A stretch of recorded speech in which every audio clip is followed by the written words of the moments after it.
오늘 마태복음 19장입니다. 오늘 19장에는 크게 두 가지 내용이 나오는데 앞부분에는 가정과 관련된 말씀이 나오고 중간에 보니까 예수님께서 어린아이들에게 기도해 주시는 또 그런 장면도 나오죠. 그리고 뒤에는 이제 부자 청년 이야기가 나오게 됩니다. 우리가 전장인 18장에서도 우리가 말씀 볼 때 그런 말씀을 드렸는데 18장까지는 예수님이 이스라엘 북쪽에 있는 이제 갈릴리 지역에서 사역을 하셨고 이제 19장에서부터는 예수님께서 이스라엘의 중부 지역인 유다와 예루살렘 지역으로 이제 가시게 됩니다. 그게 오늘 1절에 나오죠. 1절 다시 한번 볼까요? 오늘 1절 보시면 예수께서 이 말씀을 마치시고 갈릴리를 떠나 요단강 건너 유대 지경에 이르시니 그랬습니다. 여기 보니까 지금 예수님이 모든 말씀을 마쳤다. 더 이상 말씀을 안 하셨다는 말이 아니라 이 마태복음에는 크게 5가지의 예수님의 강화가 나온다 그랬는데요. 4번째 강화가 18장에서 딱 끝나고 이제 5번째 마지막 강화가 시작이 됩니다. 그런데 보니까 이제 장소를 바꿨어요. 그렇죠? 갈릴리를 떠나 요단강을 건너 유대 지경으로 갔다 그랬습니다. 이것은 단순히 사역의 장소를 옮긴 게 아니라 이제 예수님이 본격적인 십자가 대속의 사역을 감당하시려고 예루살렘 쪽으로 가는 것이었다 그랬어요. 그래서 이전에도 예수님이 너무 귀한 말씀들을 많이 해주셨지만 지금부터 나오는 이 모든 말씀들은 그리고 예수님의 모든 발자취는 무엇을 염두에 두어야 한다 그랬습니까? 십자가를 기억하고 우리가 이 말씀들을 읽어야 된다는 거예요. 오늘 가정에 대한 얘기라 그랬죠. 또 부자 청년에 대한 이야기인데 이 말씀 속에도 뭐가 담겨 있냐면 십자가가 담겨 있어요. 과연 어떤 말씀인가? 오늘 13절을 한번 보겠습니다. 13절 보니까 그때 사람들이 예수께서 안수하고 기도해 주심을 바라고 어린아이들을 데리고 오매 제자들이 꾸짖거늘. 앞부분에 가정에 대한 이야기를 한다 했죠. 보니까 이혼 그 청구서를 써주는 내용이 나오고 쭉 내용이 나왔는데 그 이야기를 뜩 듣더니 사람들이 아이들을 데리고 지금 예수님께 온 겁니다. 그러니까 아마 그 얘기를 듣고 아마 예수님께서 가정에 대해서 관심이 많으시고 또 가정의 중요함을 얘기하시는구나, 부부의 소중함을 얘기하시는구나 아마 그렇게 판단을 했을 거예요. 그리고는 저 예수님께 그러면은 좀 아이들을 데려가야 되겠다, 축복기도 좀 받아야 되겠다, 이제 그런 거죠. 그럼 모든 부모의 마음은 다 마찬가지입니다. 뭐 이스라엘이나 우리나 옛날이나 지금이나 다 부모의 마음은 뭐예요? 자녀들이 잘 되고 복되기를 원하는 게 부모들의 마음이잖아요. 특별히 우리나라 부모들도 그렇지만 이 유대인들의 부모들은 아주 자녀 교육에 아주 유별납니다. 그래서 당시의 유대인들, 그러니까 지금 성경시대 당시 유대인들의 부모들은 아이들을 이 랍비에게 데려갑니다. 그래서 랍비에게 축복 기도를 받고 그랬어요. 근데 지금도 유대인들은요, 이 랍비에게 자녀들을 데려갑니다. 그러니까 우리 아이들이 학교를 다니잖아요. 학교도 있고 또 뭐 가정에서 교육도 시켰지만 이 유대인들은 시나고그라는 회당이 있습니다. 그래서 우리로 치면 이제 뭐 예배당, 모임 장소, 또 뭐 교육 장소 이런 데인데 거기에 가면 누가 있냐면 이 랍비가 있었어요. 랍비라는 말은 교사, 선생님이라는 뜻인데 당시에 이 랍비들은 상당한 지식인들이었습니다. 아무나 랍비가 되는 게 아니고 상당한 지식인들이었기 때문에 또 이 사람들은 제사장, 뭐 서기관, 바리새인 이런 사람들하고 조금 다릅니다. 그래서 그들의 멘토의 역할을 했던 사람이 이제 랍비였는데 그 랍비에게 데려가서 사람들이 기도를 받았어요. 근데 사람들이 예수님의 이야기를 쭉 들어보니까 예수님이 어때요? 아주 훌륭한 랍비처럼 이렇게 보였거든요. 그럼 빨리 가서 우리 집 애들 좀 축복기도 받아야 되겠다 하고는 데려간 겁니다. 그런데 지금 보니까 13절에 보니까 제자들이 그 모습을 보고는 뭐라고 했어요? 제자들이 꾸짖건을 그랬어요. 그 사람들을 보고는 막 꾸짖은 거예요.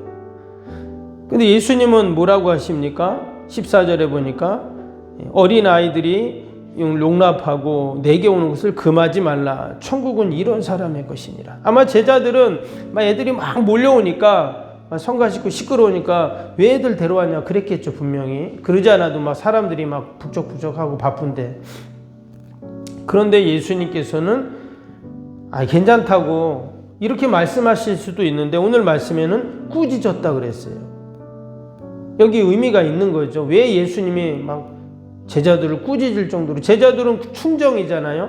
예수님을 지키고 또 예수님이 지금 얼마나 바쁘고 피곤하시겠어요.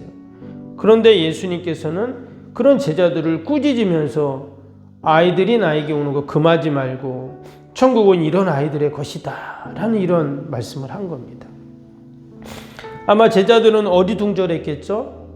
당시 아이들은 뭐 숫자에 치지도 않을 정도로 그렇게 했는데 지금 하나님의 나라 천국이 뭐라고요? 이런 어린아이와 것과 같다 이렇게 말씀한 거예요. 이 또한 당시 사람들은 누가 천국에 들어간다고 생각했을까요? 어느 정도 신앙의 경지에 올라야 천국에 간다 생각했어요. 그런 사람들은 당연히 율법으로도 흠이 없고 깊은 영성을 가지고 제사장들, 바리새인들, 율법사들, 서기관 이런 사람들이 천국에 간다 이렇게 이제 생각을 했던 때인데 일반 백성들은 그러니까 천국 가기 힘든 거예요. 그렇게 생각하고 있었던 때에 아이들, 미성숙한 아이들이 천국에 간다, 천국의 주인공이다 이렇게 말하니까 상상하지도 못한 그런 이야기죠. 사회적 통념, 이런 가치관을 다 깨는 그러한 말씀이었어요. 근데 당시 십자가가 바로 이런 것이었다는 거예요. 십자가는 사람들이 다 꺼리는 것이고 십자가와 영광 상상할 수도 없잖아요. 그런데 예수님은 어떻게 하셨냐? 그 십자가를 영광스러운 십자가로 바꾸셨죠. 우리가 십자가를 딱 생각할 때 고난도 생각하지만 그래도 우리는 십자가 생각하면 가장 먼저 생각하는 게 하나님의 사랑을 생각을 하거든요. 바로 이 말씀들이 이제 다 십자가 이제 연결이 되는 겁니다. 그 예수님이 왜 이렇게 그럼 말씀을 하셨을까? 말 그대로 예수님은 아이들을 소중히 여기신 거죠. 지금 천국은 너무나 귀하고 소중한 곳인데 그것에 아이들이 간다면 당연히 아이들도 소중하게 여긴 것입니다. 그것을 알 수 있는 게 오늘 15절이죠. 15절 보시면 그들에게 안수하시고 거기를 떠나신다 그랬어요. 예수님께서 제자들, 아이들을 다 안수해 주셨어요. 이 말은 축복 기도해 주셨다 이제 이런 말이죠. 아이들 한 명 한 명 다 손을 얹고 다 안아주시면서 기도를 해주신 겁니다. 여러분 아이들이 그 예수님께 축복 기도를 받고 나서 어떤 마음을 가졌을까요? 아마 당시에는 아이들도 훌륭한 납비 선생님에게 가서 기도 받았다 이렇게 이제 생각을 했겠죠. 근데 점점 나이를 먹어요. 그 나중에 장성해가지고 자기들이 어렸을 때 자기들을 안수해주고 축복 기도해 주신 분이 예수님이었다라는 것을 나중에는 알겠죠. 메시아, 하나님의 아들이신 그분이 나에게 안수해 주셨다. 그럼 어떨까요? 아마 그 감격과 은혜는 이루 상상할 수 없을 겁니다. 그래서 그 아이들이 나중에는 초대교회 지도자가 되고 교회 기둥 같은 일꾼들이 다 된 거거든요. 우리 아이들도 마찬가지입니다. 여러분 아이들이 지금 교회 나오는데 그 어린 아이들이 사실 무슨 믿음이 있고 뭘 알아서 나오는 게 아니죠. 부모님이 데리고 오는 거고 그냥 교회 오는 겁니다. 근데 그 아이들이 나중에 장성해서 이 어렸을 때 신앙생활, 믿음생활, 교회생활 했던 것이 그 아이들에게 큰 영적인 자산이 되고 분명히 축복이 될 줄로 믿습니다. 그래서 우리가 아이들을 어떻게 해요? 늘 주님 안에서, 말씀 안에서, 교회 안에서 키워야 하는 이유가 이제 거기에 있는 거예요. 오늘 말씀이 여기서 끝나지 아니하고 이어지는 말씀에 누가 나온다고요? 부자 청년이 나와요. 그 부자 청년이 16절 보시면 어떤 사람이 주께 와서 이르되 선생님이여 내가 무슨 선한 일을 하여야 영생을 얻으리이까. 지금 아이들이 예수님께 와서 막 기도를 받고 막 이러고 이제 그랬어요. 그러면서 좀 있다가 나서 어떤 청년이 와서 지금 예수님께 질문을 합니다. 근데 질문이 어때냐? 상당히 수준 높은 질문을 하고 있어요. 예수님, 제가 어떻게 하면 영생을 얻을 수 있습니까? 22절에 보니까 이 청년이라고 했고 재물이 많다 이런 말씀이 지금 나옵니다. 누가복음에 보면 이 청년을 관원이라고 했어요. 관원이라고 하면 무슨 공무원일 수도 있고 무슨 직책을 맡은 그런 요직에 있는 사람일 수 있죠. 그러니까 이 사람은 어떤 사람이냐? 젊죠? 부자죠? 또 권세를 가지고 있죠? 무엇보다 20절 보시면 뭐라 그랬어요? 자기가 모든 계명을 어떻게 해요? 다 지켰다 이런 얘기를 또 이제 하고 있거든요. 그러니까 이 사람은 어떤 사람이냐? 신앙적으로도 상당히 열심히 있는 이제 그런 사람이거든. 앞에서 제가 그 천국에 갈 수 있는 사람이 어떤 사람인가 이런 말씀을 드렸죠. 당시의 사람들은 이런 사람, 청년 같은 사람이 천국에 간다 이렇게 생각을 했어요. 천국의 1순위죠. 이 사람은 천국 갈 수 있는 1순위. 근데 예수님이 뭐라 하셨냐? 23절 보세요. 23절 보면 예수께서 제자들에게 이르시되 내가 진실로 너에게 이르노니 부자는 천국에 들어가기가 어려우니라 그랬어요. 지금 이 말씀을 왜 하셨냐? 그 부자가 누구예요? 그 청년을 두고 하신 말씀인 거예요. 앞에서는 어린아이가 천국에 이런 자의 것이다. 천국의 주인공이라고 말씀하셨는데 지금 누구보다 천국에 들어갈 줄 알았던 부자 청년은 들어가기 힘들다. 지금 이렇게 이제 말씀을 한 거예요. 안타까운 것은 지금 이 청년이 어떻게 합니까? 22절 보세요. 그 청년이 재물이 많음으로 이 말씀을 듣고 근심하여 가니라 그랬어요. 지금 이 청년이 예수님을 떠나갔어요. 지금 아까 그 어린아이들은 어떻게 해요? 예수님 품 안에 있었죠. 기도받고 안수받고 그랬는데 이 부자 청년은 지금 예수님을 떠나갔어요. 근심하면서. 예수님께서 이 어린아이와 또 부자 청년 이야기를 통해서 우리에게 들려주시는 너무나 귀한 교훈이 있습니다. 여러분, 우리가 늘 어디에 있어야 할까요? 주님 품에 있어야 된다는 것을 우리에게 말씀하고 있어요. 아무리 부자이고 똑똑하고 권세가 있고 또 젊고 그것이 중요한 것이 아니라 우리가 오늘도 주님 품 안에서 마치 그 아이들이 주님 품 안에 축복기도 받은 것처럼 내가 늘 주님 품 안에 거하면서 또 우리 아이들이 늘 주님 안에 거하면서 살 때 그것이 진정 천국을 소유한 자고 천국에 가는 여러분 사람인 줄로 믿습니다. 오늘도 우리가 늘 십자가 신앙을 마음에 품고 또 천국을 소망하면서 오늘 하루도 믿음으로 영광 돌리는 저와 여러분 되시기를 주님의 이름으로 축복합니다.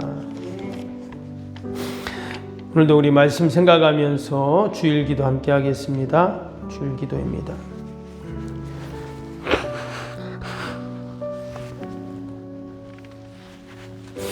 하나님과의 친밀함이 더욱 넘치며 주님의 뜻을 통찰하게 하옵소서. 아멘. 건축이 진행되는 동안 날마다 샘솟는 하늘의 은혜로 채워 주옵소서. 아멘. 영역과 리더십 건강을 더하사 교회 건축을 은혜롭게 섬기게 하옵소서. 아멘. 신령한 생명의 양식을 공급함으로 성도들의 영혼이 부흥하게 하옵소서. 아멘. 건축을 위하여 맡겨진 소임을 더욱 충성스럽게 감당하게 하옵소서. 아멘. 영적으로 충만하여 하나님의 은혜가 날마다 샘솟듯 넘쳐나게 하옵소서. 아멘. 앞장서서 섬기시는 장로님들의 가정과 자녀와 사업에 복을 더하여 주옵소서. 아멘. 모든 충직자들이 마음을 모으고 정성을 모아 성전을 짓게 하옵소서. 아멘. 건축위원장과 건축위원들에게 지혜와 지식의 영으로 충만케 하옵소서. 아멘. 하나님의 마음을 알고 하나님의 영광에 합당한 성전으로 세우게 하옵소서. 아멘. 모든 성도들이 건축위원이라는 주인의식을 가지고 기도에 힘쓰게 하옵소서. 아멘. 구역원들이 말씀의 꼴을 풍성히 먹도록 먼저 은혜를 경험하게 하옵소서. 아멘. 교회 영광을 위해 맡겨진 사명을 기도함으로 감당하게 하옵소서. 아멘. 평신도 지도자들이 굳은 일이나 힘든 일에 앞장서 섬기게 하옵소서. 아멘. 한마음으로 주님의 비전을 보게 하시고 믿음으로 승리케 하옵소서. 아멘. 예수님의 이름으로 기도합니다. 아멘. 사랑과 은혜가 충만하신 하나님 아버지, 오늘도 우리가 늘 주님 품 안에 거하게 하여 주시고 또 주님이 주시는 그 은혜로 그 축복으로 우리도 살게 하여 주옵소서. 늘 십자가 신앙을 갖게 하시고 천국을 소망하는 저희들이 다 되게 하여 주옵소서. 오늘도 하나님 거룩한 날 주의 전을 찾는 모든 발걸음들이 복되게 하시고 예배마다 모임마다 은혜와 기쁨이 충만케 하여 주옵소서. 하나님 멀리 출타인 우리 성도들과 자녀들을 어디에 있든지 지켜주시고 늘 믿음 안에 거하게 하여 주옵소서. 하나님 이 힘들고 어려운 때 우리 한국교회를 축복하시고 나라 민족을 위해서 기도하며 또 맡겨진 사명을 충성스럽게 잘 감당하는 주님의 교회들이 되게 하여 주옵소서. 하나님 오늘도 우리 병상에 있는 환우들 또 우리 연로하신 어르신들이 계십니다. 하나님 늘 강건케 하시고 주의 전 출입하는데 어려움이 없게 하여 주옵소서. 오늘도 기도회에는 이런 주가 날 수 없다 하셨는데 하나님 말씀 붙잡고 믿음으로 기도하는 복된 하루가 되게 하여 주옵소서. 특별히 오늘 추수감사 주일입니다. 지난 한 해를 돌아보는 시간 또 하나님이 베푸신 은혜를 감사하고 찬양하는 복된 시간이 되게 하시고 또 우리 이웃들 가족들 형제들 함께 초청하여 함께 예배하는 축복의 시간이 다 되게 하여 주옵소서. 감사하며 예수님의 이름으로 기도하옵나이다. 아멘. 하늘에 계신 우리 아버지, 아버지의 이름을 거룩하게 하시며 아버지의 나라가 오게 하시며 아버지의 뜻이 하늘에서와 같이 땅에서도 이루어지게 하소서. 오늘 우리에게 일용할 양식을 주시고 우리가 우리에게 잘못한 사람을 용서하여 준 것 같이 우리 죄를 용서하여 주시고 우리를 시험에 빠지지 않게 하시고 악에서 구하소서. 나라와 권능과 영광이 영원히 아버지의 것입니다. 아멘.